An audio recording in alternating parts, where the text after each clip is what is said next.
Hey everyone, and welcome to the mixing part of this course. Before we head into the mixing process, there's a few things I'd like to say. And that is that when you have finished your track and you're ready to start mixing everything, you basically have two different roads to choose from. One of them is to keep working within the same project and mix everything in here. And the thing is that since you basically added the second track into your project while recording, you have been mixing all until now. You have all these different faders, they are all at different volume levels. So while you have been recording and tweaking everything, you've been basically mixing all along. And you can keep doing that within the project. There's two different ways to mix that I've been describing in the course, and one of them is to keep mixing in here, and the other one is to export all this into separate audio files and start completely from scratch with a mix and mix it in a separate project working with only audio. And that's been my favorite way of working for quite a while now. When I was first starting out, I mixed everything in here, or to be honest, I didn't even mix it.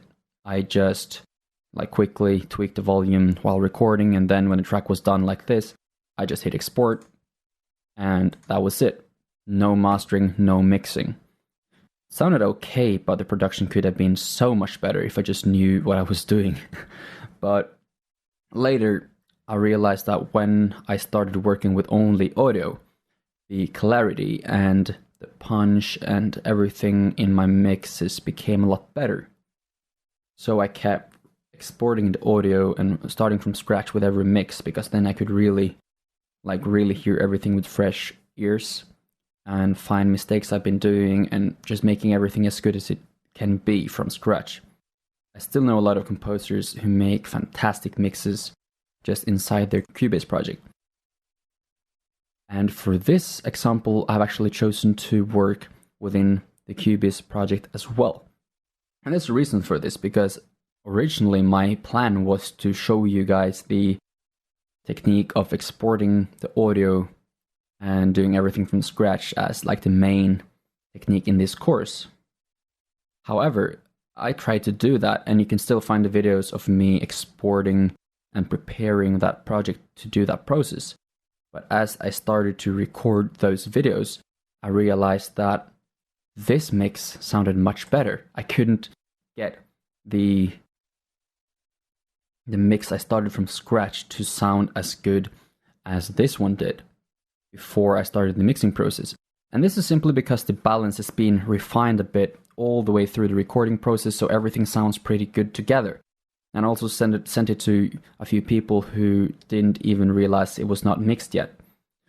So I realized that maybe it was just best to go back here and mix everything in here, refine the volume levels, do some more EQ and panning work, and that's it. So that's what I decided to do.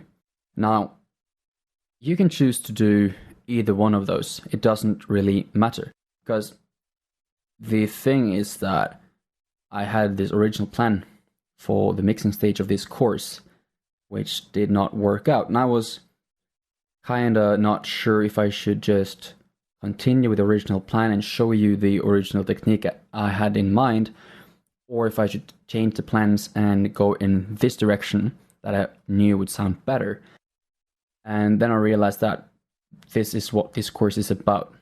It's to show you how I actually create a track from beginning to end, the true process, all the mistakes and all the times you change your mind, and not just sticking to some kind of principle and compromising on the quality. So I think that actually fits pretty well for this course. It shows you the kind of choices you'll have to make and why I'm making those different choices. And now it's basically because I think this balance is really good already. Because that's basically what mixing is all about. Balance. Balance between all these instruments. It's about balance across the frequency spectrum. And it's about the balance between left and right, because you don't want your mix to be too left heavy or too right heavy. You want it to have like a nice balance around the center while still being wide and nice.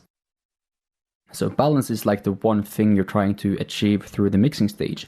And not only the mixing stage, it's also the main idea behind the orchestration. You want all the different elements in the orchestra to sound balanced. And that's why orchestration and mixing are so both so important and so linked together, which is what I've been talking about all the time earlier in the course as well, to make sure your orchestration is good before you head into the mixing stage. If not, you're going to have some really nasty issues.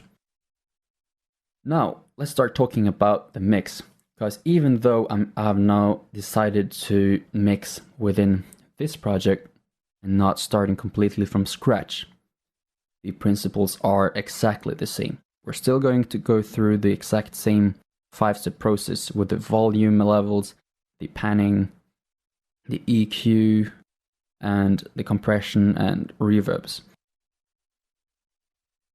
Whatever direction you want to take with your track, these principles and the things I'm going to do is going to be just as relevant no matter which one of those you choose. But now, let's go to the first thing, the most important thing I think before you start mixing, which is to get a good reference track. And now I've been loading it up quite a few tracks here actually. One of them is Words of Fate from the Audio Machine album Magnus, which is really, really great track. And it sounds like this.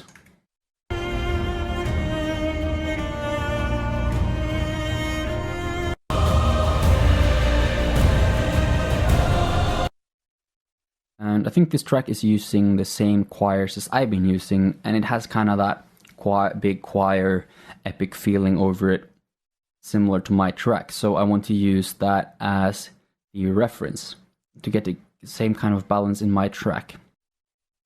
But I also have some other references here. One of them is actually one of my tracks, which I had the pleasure to get mixed professionally by the really talented mixer Toby Mason from Los Angeles. And the reason I wanted to use this one as well is because I'm using the same library and basically the same template, but I've had it mixed professionally, so I know that all the work that makes this sound better than this is purely in the mixing, because it's the same composer, it's the same libraries. So I know it's not the source material. It's not been live recorded or anything like that, so I know that all the difference lies in the mixing. So that's also one of the tracks I want to use as a reference. Now, what I've also been doing is like some bonus things here, because I also have the unmixed version of this same track, which is basically the same as the export of this. And I want to just check out the difference between this and this, and also this and the unmixed other track, and then the mixed version of the other track. And the final thing I've been adding here is the export of this, just to see how the improvements I'm doing are working, basically, to see if I'm on the right track and to see how much better it sounds at any certain point. So what I want to do first is just to name these tracks, because now it's going to be a little bit hard to navigate. So we have Words of Fate. And we have this one mixed, and we have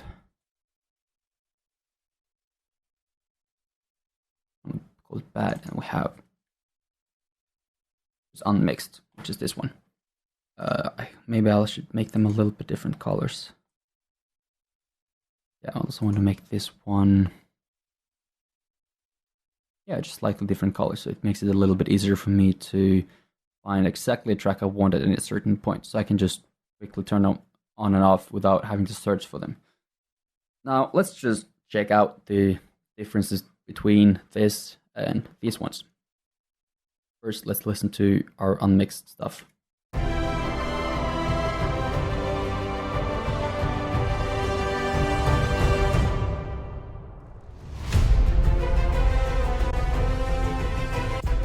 This is the same track.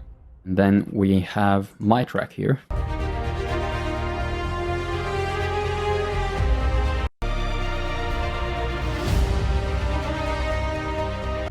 The unmixed version of the same song.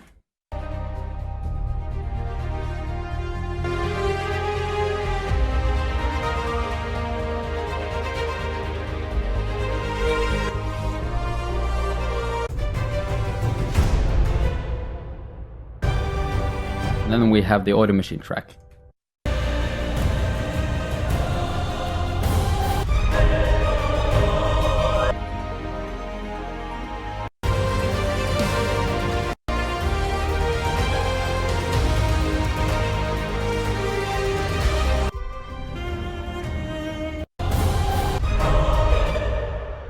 So the main goal of the mixing process is to get the same kind of fullness and balance and depth as in these two tracks.